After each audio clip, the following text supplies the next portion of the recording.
Welcome back to the Beast Game Podcast, and we are going to talk about a movie that should belong in your own personal video library. And James, Yes. what movie should everyone own?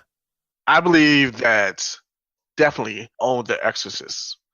And I'm saying this as a horror fan, the pinnacle of a horror movie. Okay?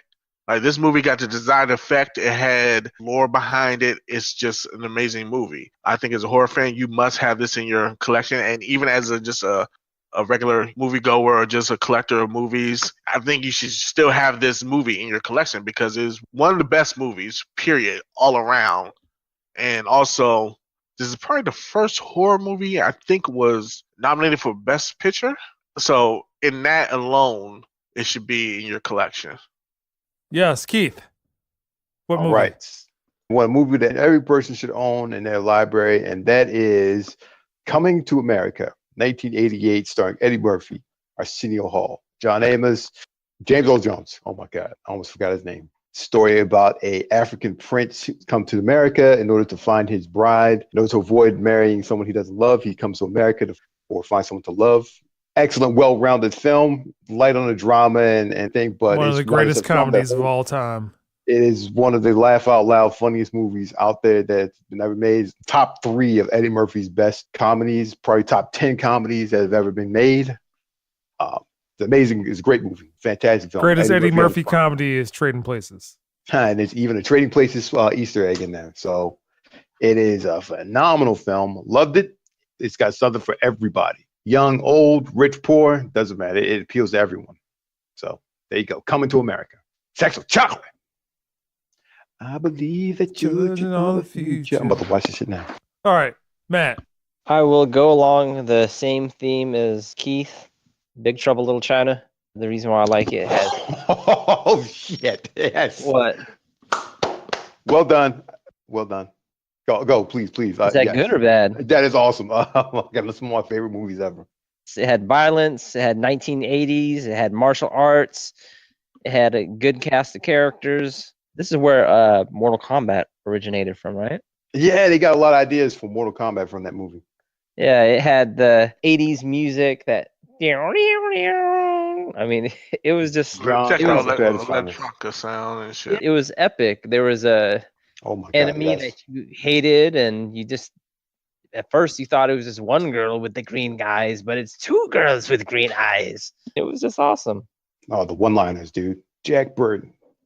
They had one-liners in it. I mean, it was the typical 80s movie that you're like, really? Like the one kick to the stomach and then the guy's dead.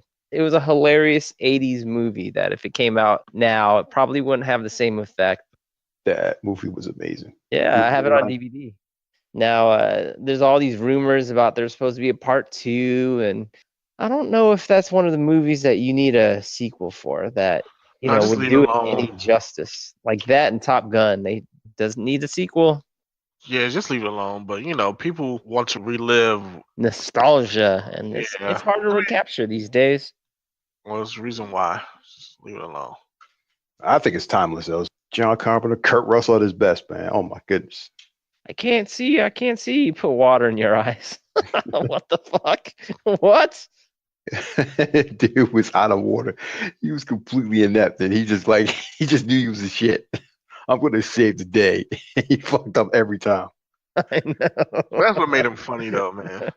He was confident as hell about everything. Oh, he just knew he was the shit, dude. But the thing about it, every single time some shit would pop off, somehow, some way, he would kind of come out on top. And then the warriors at the end, like when they were fighting. Yeah. I was like, yeah. The thunder, wind, lightning. Yeah. Egg chin. Mystical powers and kung fu. It was awesome. That was a brilliant movie. I mean, it was just classic. That's a classic movie for me. Agree, 100%. All right. Well done. So I'm going to say you should own Independence Day and watch Will Smith in his greatest role ever. I'm joking. Anyway. Boy! Oh, man. Dude, I got quiet and shit. Hold on. No, this guy be in trouble. He was the best actor ever. Yeah. Man, shit. If he was serious, Harry I'm like, Connick Jr. To this You gotta go, man. You gotta go. All right. So for me, I'm going to go in a comedy direction. I'm going to choose a classic comedy, which is National Lampoon's Vacation, which is one of the funniest comedy movies. It should be in somebody's top 10 of comedy movies. It definitely is in mine. It's directed by Harold Ramis, wound up being Egon in Ghostbusters, but also written by John Hughes. You have a lot of good stuff behind that movie. Classic 80s people and shit. So John Hughes, Planes, Trains, Automobiles, Ferris Bueller's Day Off, like those movies, Breakfast Club. Chevy Chase, Beverly D'Angelo, Randy Quaid. Chevy Chase is a father. He decides to go on a cross-country road trip. There's a lot of random stuff that happens to him. He's just the most unfortunate person in the world. They killed a dog, a whole bunch of stuff. This is fun. Aunt dies on the way there. It's just a crazy movie. And then when they get to Wally World is actually closed.